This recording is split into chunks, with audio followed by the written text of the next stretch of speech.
What is up, everybody? Welcome to another episode of From the Hill. I am your host, Jack McGuigan, aka Swaggy B, aka the King. Some of you affectionately know me as J-Rip. That's not from Rip and J's, by the way. We get it. You vape, bro.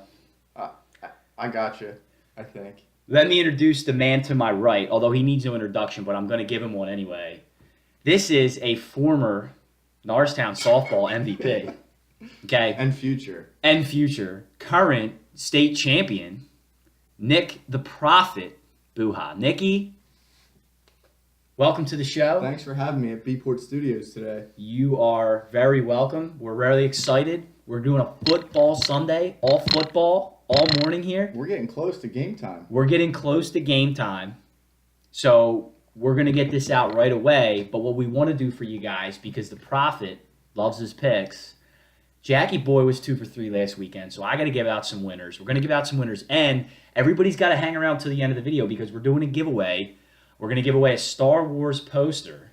It's very cool. This is all news to me. This is new. This is why we do this live on the air. This is it. We're doing a giveaway, but you're going to have to answer a trivia question in the comments section. You need to subscribe to the From the Hill podcast. Okay? And if you do that, the first person that gets the trivia question correct on Google, Nick will know if you Google, okay? Don't do that, is going to win themselves a Star Wars poster. I'll have to be sure to subscribe. Yeah, well, you should subscribe. You're on the show. Yeah. I mean, So, look, we got another subscriber. Hashtag FTH. So, we're going to start on Nikki's favorite day of the week. That's Saturday. Saturday, man. I do good on Saturday. Nikki loves picking games on Saturday for college, so we're going to get there. However, it's a little early to make picks on the college football playoff, right? Because that's part of my notes. Nikki will give you his leans. But let's start with the basics. So, college football playoffs, we got 4 teams in. The first question, Nick, is did the committee get it right? Do you think they got the right 4 teams in? Well, this is a 2-part answer. Did they get it right? No, they didn't get it right. But the format. Well, I mean, that's my biggest concern is the format of how they do this. There's no rhyme or reason. Everything goes off of preseason schedule, mid-season schedule. It's evolving. And maybe you could speak to that a little bit further. As a novice college guy that I am, I look at these schedules, and from the preseason, who can tell? No, so all right, let's break down what you said there. Actually, you make a lot of good points. Let's start with the rhyme or reason, right? And you're right. So last year, the committee told us that conference championships were one of the most important factors when they had all things together when teams were even, right? Sure. When we go back then and look at, well, let's break down the 4 teams. I think we can agree that Clemson, who else? Oklahoma, Georgia, yeah, all right. Alabama. So we can agree that the conference champs, the top 3, they're in, right? And nobody's going to debate that because they won their conference, the SEC, the Big 12, and the ACC. So we all agree that they're in and they're set. The 4th team was the big to-do, right? And Bama gets in, a 1-loss Bama team who didn't win their conference, whereas a 2-loss Ohio State team and a 2-loss USC team get left out. Right. The committee told us that last year, that all things considered, if teams are even, that the weighing factor would be conference championship. But so what they essentially said to us is that they don't consider Alabama and Ohio State equal because they put Bama in over Ohio State, even though Ohio State got the conference championship. Right. Based on what? Eye test, right? Eye test. History of the conference. I guess prestige of the players that they have, the coach. There's a lot of stuff that goes into it that's too undefined to really make a judgment on. And it's very weird because you have Ohio State who, on their face, looks like the stronger team. I mean, they're 3-1 against ranked opponents.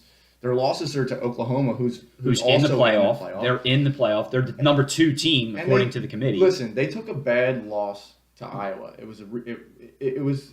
That's really what kept them out, right? The Iowa game. It's an unexcusable loss, but is there leeway? Like, so for Alabama to go through and play the guys like the Mercers and whatever fluff teams Sisters of the there. Poor. Yeah, I mean, it's too undefined, and that's why it needs to be opened up to more teams. Well, so here we go. Now, this is where I wanted to go. You're a good straight man, Nikki. So, I look at a team like UCF, okay?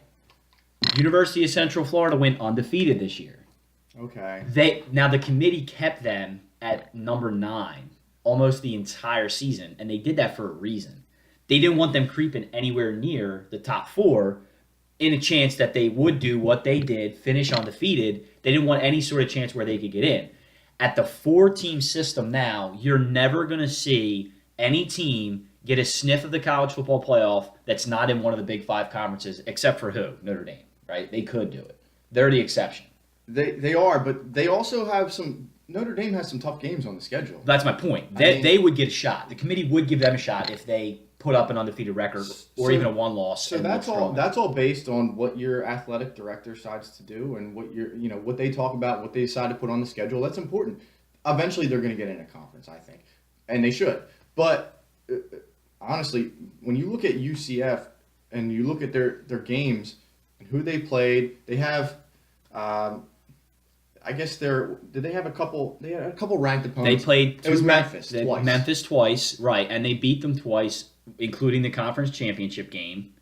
And the thing about UCF, to your point, they're playing a quote unquote lesser schedule, but to go undefeated, right, in a Division I schedule, playing the whole year, should get rewarded. So the real question is, if we move to 8 teams, do you think UCF gets in? Because to my point that I was saying about the 9 rank.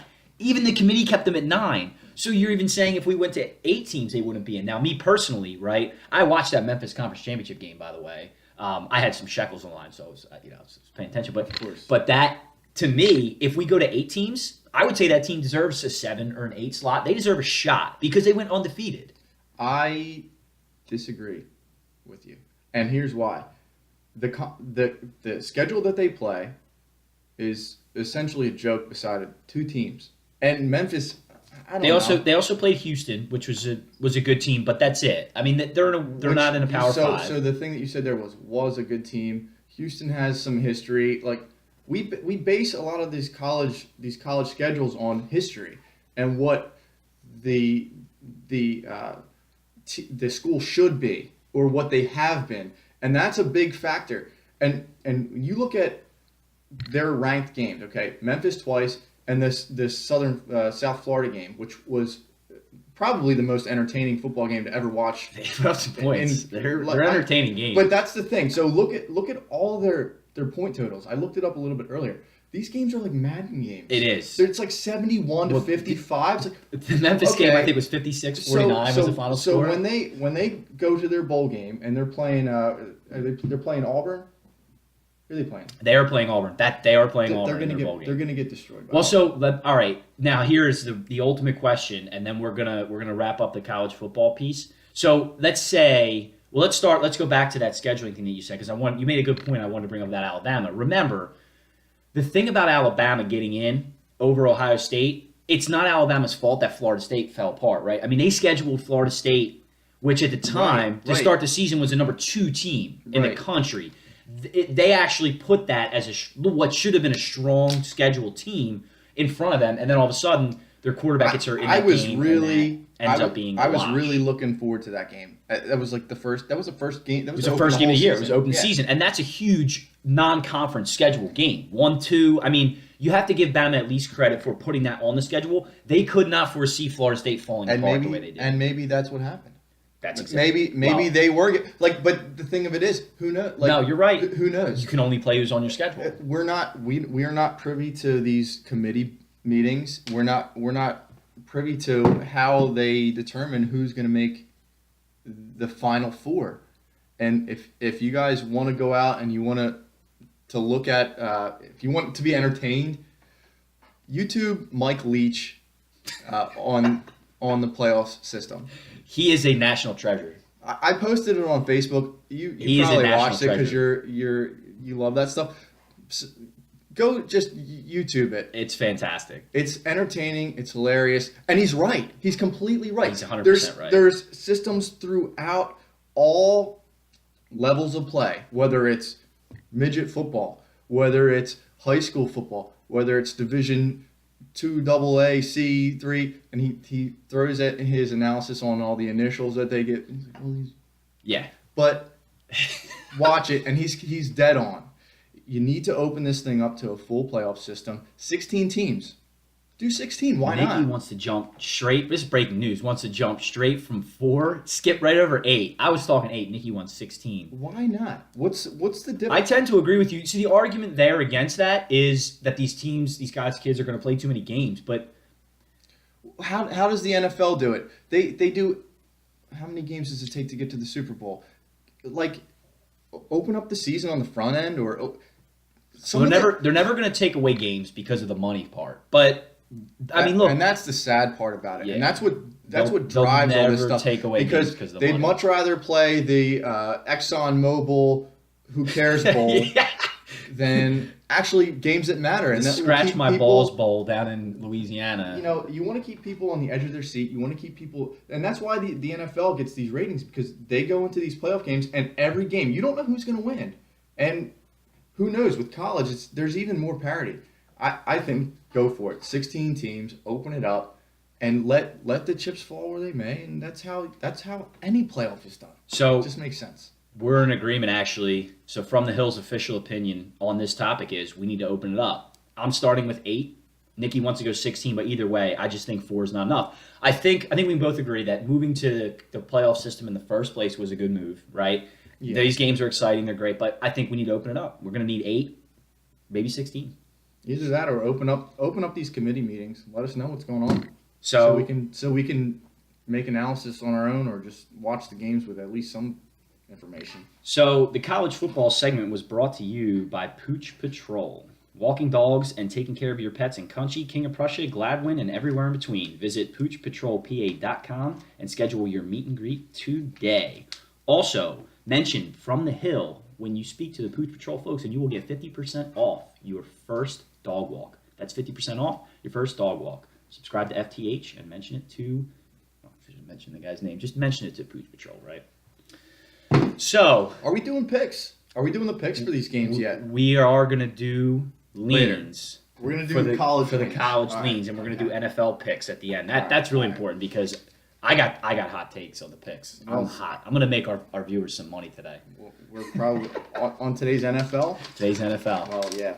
I'm ready to go. All I right, really so like the games. what we're gonna do now, being as we are here in Philadelphia or the outlying suburban areas, we're gonna do some Eagles talking. This is something that the Prof and I have been going back and forth on all week, and I know he's itching to get at me in front of you guys about the Eagles' current situation. So the big problem here in Philadelphia, as I talked about earlier in the week, Carson Wentz, torn ACL, he's out for the year. In comes Nick Foles. So the Prof thinks that the sky is falling. He's one of the guys that I mentioned jumping off the Ben Franklin Bridge. I think he did and made it. He might have broke a leg or something. No, it's not off the bridge, man. But it's just He thinks the sky's falling. I'm gonna let Nikki tell you why he feels like the Eagles are in a lot of trouble. Well, you know what crushes me?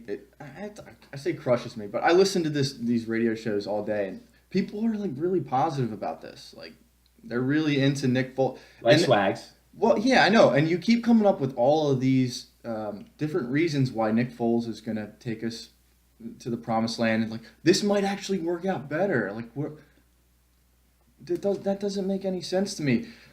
People go in and they look at Nick Foles' stats and they say, and I'm probably going to cut off some of the stuff that you're going to say because you're going to throw a lot of statistics out that you memorized over the last week. But okay, I'm a gas bag. if you take out Jeff Fisher's when he was playing under Jeff Fisher, he's got a really good record. That's ridiculous. I mean, if you took out if you took out my chemistry classes and my math classes in high school, I have like a 4.0 GPA. Well, if my aunt had balls, she'd be my uncle, It's right? just things so like that. I agree with you, but the reason that I had to do that is because if you look at my page where everybody's coming at me about it, they want to remove Foles' 27-2 season. How do you just remove a Pro Bowl season that a guy had? You don't have to. You don't do that. You don't. Well, but okay. You're looking at, and we had a conversation about Case Keenum and kind of the comparison between Nick Foles.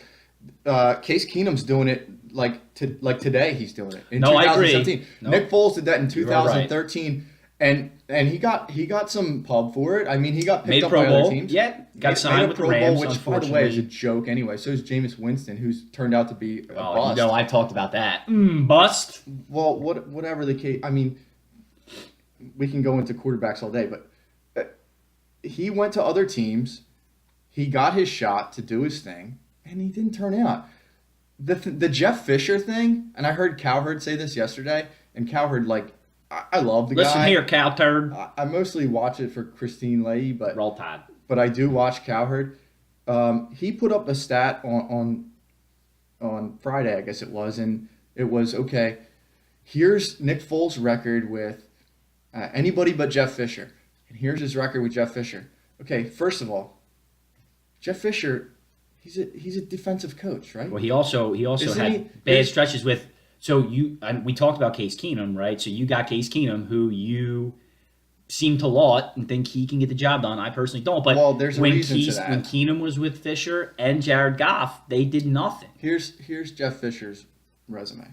Okay, as I look up, he didn't send it to me or anything. This is a Wikipedia. No, he Chicago personally- Bears, By the way, defensive Jeff's still looking assistant. for a job. Philadelphia Eagles, defensive backs coach.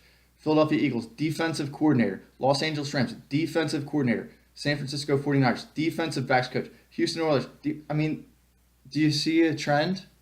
Well, yeah, clearly, but He's a defensive coach. Those Rams- Why are we putting offensive? those Rams teams were pathetic, and none of those quarterbacks that are now all starting. Well, currently, Foles will be the third quarterback in the last 4 years from that Rams system in the NFL, starting a game next week.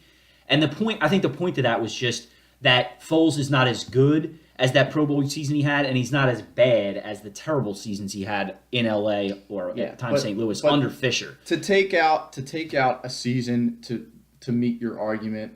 I agree with you. On That's- either that- side, it's- is ridiculous. That's ridiculous. So That was my point. so let's We were look at- actually in agreement on that. Let's look at Jeff Fisher's quarterbacks.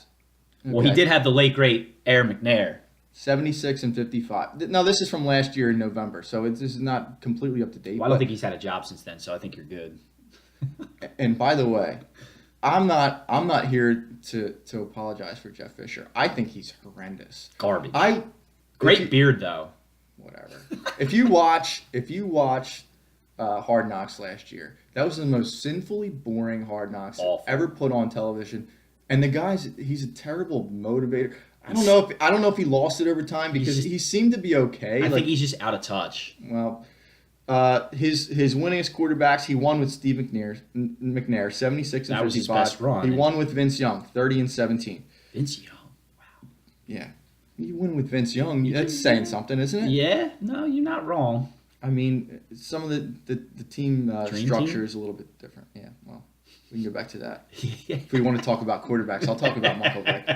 All right. So, let's talk about the Eagles. So, actually, I wanted to bring this up because another thing that Nick and I went back and forth on, and Prof incorrectly predicted how I would respond to this.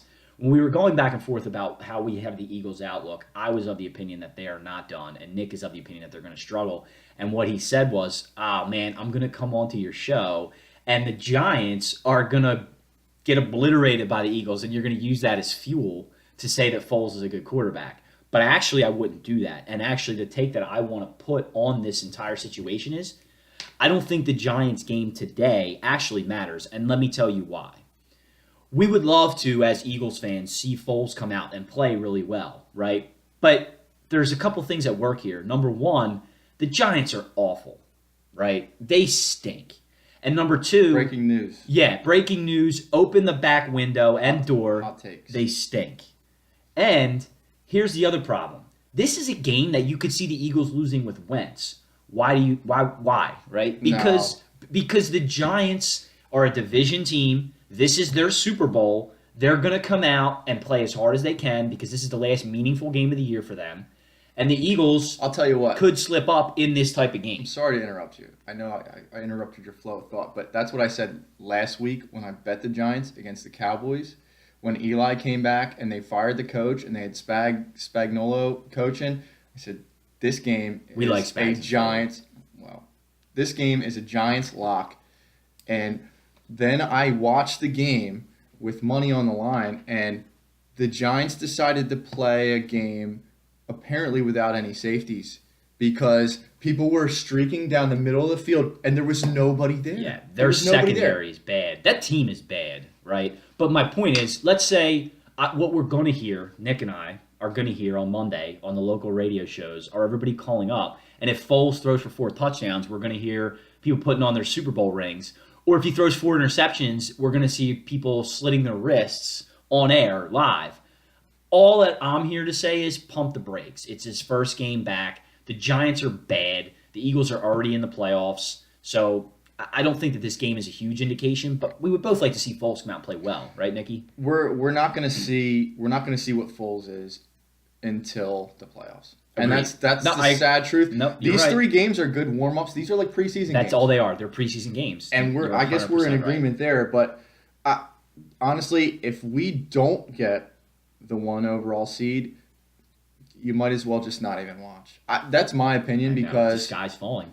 But because you know what, you need to that first bye now means so much more. With Wentz, I have the list of the teams here that are contending. So here goes Nicky. He's jumping segments, but we're going to do it sorry. anyway. We're doing it anyway. So now we're going to talk about the rest of the NFC playoff picture. Go ahead, Nicky. Keep running. I didn't mean to interrupt you. No, man. I mean, look at the other teams that you're going to face off against, and just the potential on. Okay, let's look at. We have the Rams, Seahawks, Vikings, possibly the Lions. Probably not. Probably not. Possibly the Packers. If not the Lions, probably not the Packers. No. So let's And there's something coming up later in the show for that. Right. So let's freeze here and talk about these teams. So you're right, and I've got a couple of viewers who are Packers fans, and actually we were talking about this yesterday. And I have one very angry Packers fan. He loves hippies. He wears a tie-dye shirt all the time. But so he's really pissed about this season because to him, right, the Packers only have an 11% chance of making the playoffs. And they have 2 tough games in front of them right now. They got the Panthers this week, and they play the Vikings next week. They need to win both, and they need help. They need the Falcons to lose. So what he's pissed about is what typically happens in the NFL, right? A good team, lose their quarterback, they end up going 8-8 or 9-7, and they get like a mid-20s pick, right? So nothing that can really help them, Right. but then they miss the playoffs. It's like a worst-case scenario for a team. Okay, so this is the thing with the Packers, and this has been my stance on them. They just placed too much. Okay, go and do it On Rodgers. He's the whole team. and they forgot to number one develop their defense. Oh, yeah. Their defense is kind of like when you saw Matthews. I don't know, maybe 5 or 6 years ago. You're like, oh, this guy's like he's going to tear this league apart, and he's really not done that. I mean, so here's the thing to me, and I have to credit Levitard because he says this. Levitard. I love Levitard. So he says it best. Rodgers has been employing the entire Packers staff, including McCarthy, for the last 6 years because when he's out, they're so bad. Okay, and that's fair. But since they went to when did they go to the Super Bowl? When did they win the Super Bowl? 2010? Early 2010s, yeah, 2010, 2011. 2010 they won the Super Bowl. I mean, If we're not right, we're going to get called out on that, by the way. that's fine. I think it's 2010. I'd bet money on that. But he hasn't been there. He hasn't been there since. No, it's true. Like, and you can't say he doesn't have receivers. He has great receivers, and he's done really well with them, but it's just a playoff thing. Is that a coaching thing? Is that a defense thing? I think it's more of a defense thing than it is a coaching thing. Typically, it is a defense thing, right, when it comes down to the playoffs. They've gone through it, and this is probably the dumbest thing I'm going to ever say, but they've gone through like Can't these. wait to hear this. Wait for this. They've gone through these spouts with like Mason Crosby's had these like mental things, and he's lost them games. Yeah, Like a kicker. Like, okay, get rid of a guy. Get in a guy that can kick. they love Mason Crosby, though, in Green Bay. Gotcha. But you know what? The guy hasn't been back to the Super Bowl since 2010. You need to build up a defense. You can't just rely on Rodgers to score 50 points a game. So, all right. So we both are in agreement that the Packers aren't going to make it. So let's talk about the teams that are. We've already covered the Eagles. So right now, as it sits, the Eagles and Vikings would have byes. First question to the prof, do you see that as finishing up the season? Do you see the Eagles and the Vikings going into, not necessarily 1 or 2, right? We're not sure about that. But do you see both of those teams getting the byes? Yeah, I do. Yeah, they'll go 1 and 2. Right. Because because solely on their defense and because of the Eagles' schedule. Correct. So we're both in agreement that they'll be the two bye teams in the NFC. So now you've got 4 slots left, right? You're gonna have 2 more division winners. So and then 2 wild cards. Now the NFC South is actually hotly contested, right? Because you got the Saints, Big time. you got the Falcons, and you got the Panthers. And right now, I think all 3 of them would get into the playoffs. Now, the ultimate question is, who's going to be that 6th team? Who's going to make the NFC playoffs? The way I see it, the 4 teams are going to go like this. I have Seattle missing the playoffs. I have the Rams winning that division. And I've got both the Panthers and Falcons getting in. I don't think the Cowboys, Lions, or Packers get in. I've got Saints, Panthers, Falcons, Rams. Those are my 4 in. Nikki, Okay. give us your All remaining right. So today is, if the Panthers win today, which I'll give you a look at that in a couple minutes. I think the Panthers win today. I think the Panthers get in. I don't think the Falcons can get in. I like Seattle. Roth likes Seattle. Why do you not? Run. Why do you not like Seattle? Well, I think the Rams beat Seattle today, and that pretty much ends their playoff hopes. So I'm not picking that game. I'm not either. But I'm not putting money on that game. I have a strong lean. Yeah, I'm not putting money on that game. That's not one of my picks. But I think that today the Rams beat Seattle, and that's going to end up knocking them out. But yeah, so that's why I don't have Seattle. So you've got Seattle in over Atlanta. Yeah. I'm with you there. I can see that go either way. I'm going Atlanta. Because let me tell you why.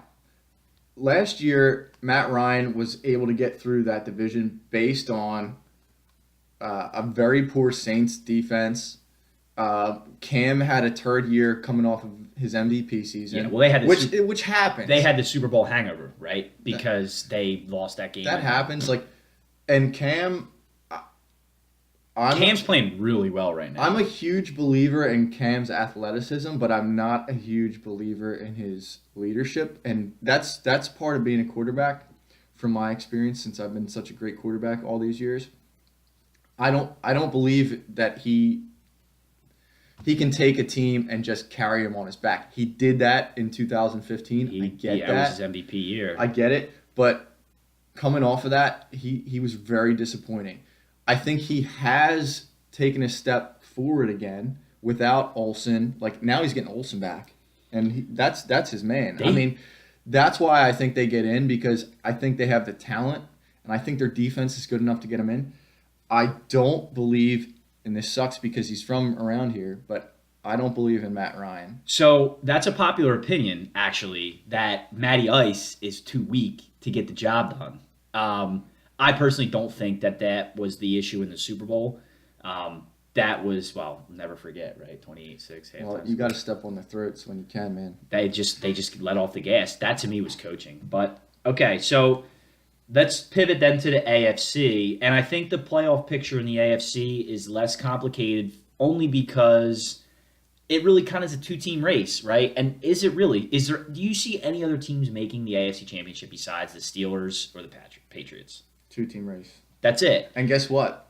It's been a 2-team, maybe 3-team race since 2003. Agreed. It was the Colts with Manning, right? Or then the Broncos with Manning. You've seen the thing on Patriots, Facebook, Steelers. right? Yeah. You've seen the thing on Facebook that since 2003, there has been 4 quarterbacks to get into the AFC finals. Brady, Roethlisberger, Manning. And 1 year, Joe Flacco got in there. Joey Flax. Right. So it's a 2-team race, and it's not even going to be close. I think you watched those teams last night, and I didn't get a chance to watch the game. I was actually out at a concert, which is why my ears are still ringing, and I have a little headache. But if you watched the game last night, you would say before the game, okay, the Chargers are really making a come up. Okay. Well, they go up against a divisional opponent. They get smashed. In a must. It's like a must win for both teams, and that's the thing about that. Those division games in particular on the West, I think, are tough. The Chiefs at home are a really tough opponent, and I think that people went into the game thinking, okay, the Chargers are going to be an away favorite, and what was it, a -1 Chiefs line? I got it at Pick'em. I'm going to rant now. I'm going to go off on a rant because I was ready to believe in the Chargers. I actually had in my notes for the show to say, could the Chargers challenge the Steelers or the Patriots? And then I took a flyer last night. No. Couple pops. I wanted to put some checks down. Took a flyer on the Chargers, pick them, and they stink. They go to KC and stink up the joint. You're done. I don't care. San Diego, Los Angeles Chargers, get out. No. Get out. They don't stink. They stink. They don't stink, but here's the thing. What faith has Phillip Rivers given you?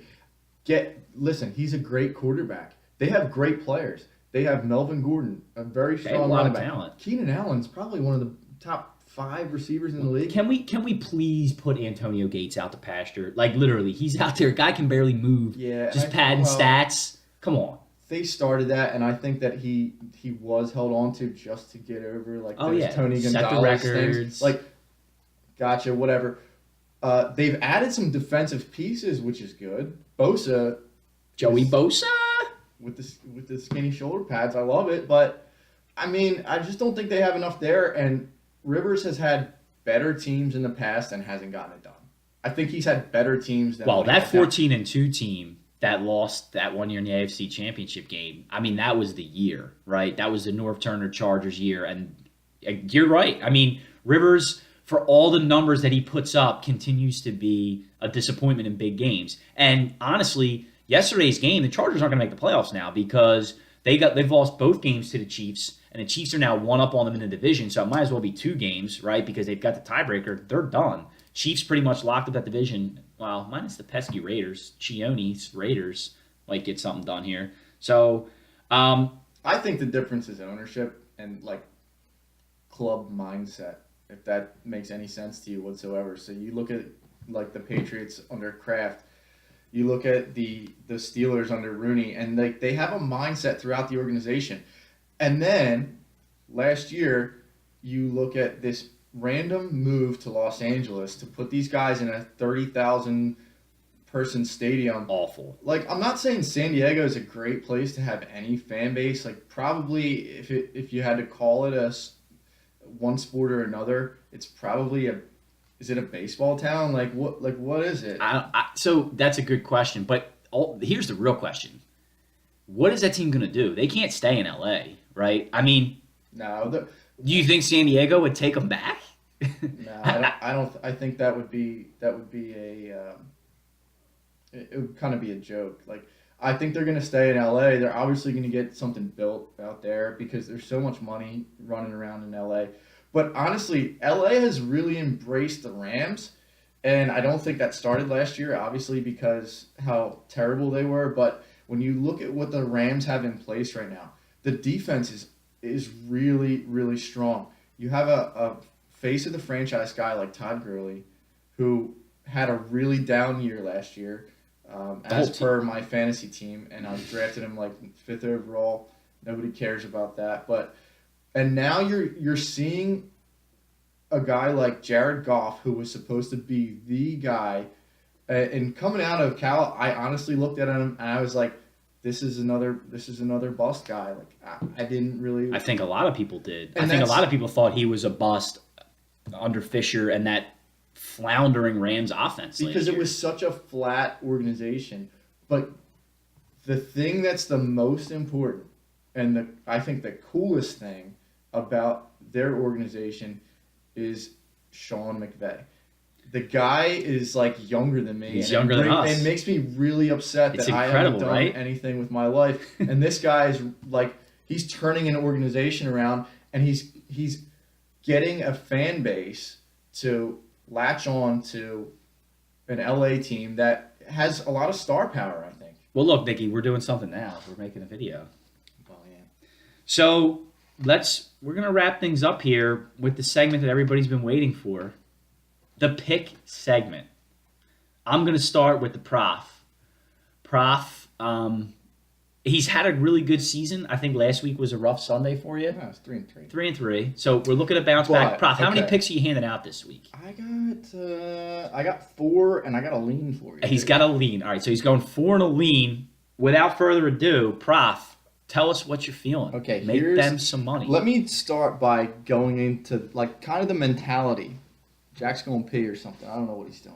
He's Keep got a going. board. I got a surprise. I got a surprise. Okay, let's start with the mentality of how I make my picks, okay? When I look at the board, This is the system, by the way, folks. Now, this is a highly debated system that the Prophet has come up with. Actually earned him the Prophet nickname. some love it, some hate it. It's a little bit different. When you look at your pro picks, it's a little bit different from my college picks. I'm very, very novice on college, but I've actually done a lot better on college than I have on pro this year. So when I look at the picks, you look at the board, you look at the matchups, and you set your own lines. Set your own lines out of the gate. Write them down before you even look at what the line opens at. And then once you have them all written down, compare them to what is actually on the board. So Okay? essentially, what Prof is telling you is, so let's say like right now, right? I have this written down. So the Eagles right now are -8, going to the Giants. Opening up that week, well, actually, they're a bad example because. All right, so here with let's the start like injuries, let's start like this, go okay? Use a different. Maybe team. we'll Don't jump. mind me. We'll jump into our picks this way, okay? New Orleans plays the Jets. New Orleans is at home this week. Jack, if you didn't know the line on the game, you set the line. What would So you? for that game, I know that the Jets quarterback Josh McCown is out. That's a double-digit line to me. Okay, That's what I think. And that's fair enough. So what would you set it at, not knowing Not knowing what the Vegas line Yeah, is, yeah. I would probably say 10.5. exactly? That's exactly what I would say. I would say 9.5 to 10.5. So then that's when you start looking at where the line is and where it's moved. Okay, the line is at 16.5. It opened at 15.5 and has gone to 16.5. It's a lot of points. It's a lot of points. But guess what? You're laying them. That tells you something. The Prof is laying them. That tells He's you- putting the Saints on you. That tells you New Orleans is going to go off this week. Hey, what a boy! It's going to be bad. Hey, what a boy! It's going to be a brutal game to watch. You're not going to want to watch it. They're going to be in the red zone all day, New Orleans is. They're going to run all over that Jets team. They're going to throw all over the Jets. That's the funny thing about New Orleans. They haven't thrown No, this year. they haven't. They're a running team. Kamara, It's a they're great thing. they're a running But team. they have it in the bag because they have Breeze. He's one of the best of all time. Roulette, Breeze. 16.5, take New Orleans. That's Laying number one. the big number. Red Bow U. Okay? Get her little country ass out of here. Here's another one. This is an all favorites day, by the way. All right. It's been weird in the NFL this year. There's been weeks where I've done all underdogs, and there's been weeks that have been all favorites. It's all part of the process. All right. There's nothing that's just. We trust the process here in Philadelphia. There's nothing that goes all that. favorites or all underdogs. It's just what's been happening. I'm noting the prospect. Minnesota -12 over Cincy. You got a strong move from. It opened up at -10, moved to -12. Minnesota at home, take them. Cincy sucks, dude. How does Marvin Lewis still have a job? He by just the quit. way, He just quit. Today. did he? Yeah. Breaking news. Yeah, he just quit. All over the Vikings, folks. As Brock per- coming in with hot knowledge. I didn't even hear that Yeah, yet. as per Sam. I was Ponder. too busy doing my hair this morning. Another favorite on the day. This is one that should jump out at you when you set your lines. Okay, so here's a great one, Jack. I'm going to ask you a question. I don't know if you know the lines. Probably part of your picks. New England versus Pittsburgh. Okay. I know the line. All right. So you know the line. If I'm looking at this line off the top of my head, I'm calling this like a pick 'em. Maybe with Pittsburgh being at home, you're saying okay, that gives them 3 points just for being at home. New England is a 2.5-point favorite on the road against Pittsburgh. So, by the way, this is one of my picks, and I agree with you. And actually, if you noticed, I was playing around here with my phone real time because we were getting to the pick segment, and I wanted to get us up-to-date lines. By the way, that line currently, as of 11:56 a.m. here on Sunday, still sits at 2.5. So continue, Nikki. Okay. Take New England. It's a lock. They're coming off of that disaster in Miami last week, which was disgusting. I'm referencing that game for 2 picks, by the way. Okay, fair. But that was, you want to talk about a team having a Super Bowl. There you go. That was it. There was Miami. a Dolphin Super Bowl, Okay. 100%. Now We talked about that. Brady never plays well in Miami. If you actually go back and look at his stats in Miami, it's not great. And look at what we just talked about, right? Because that game was all the Dolphins had to play for, and their season's over. They stink. It's a division game. The Patriots are looking forward to the Steelers, right? So everything lines up for them to lose that game. Take Brady.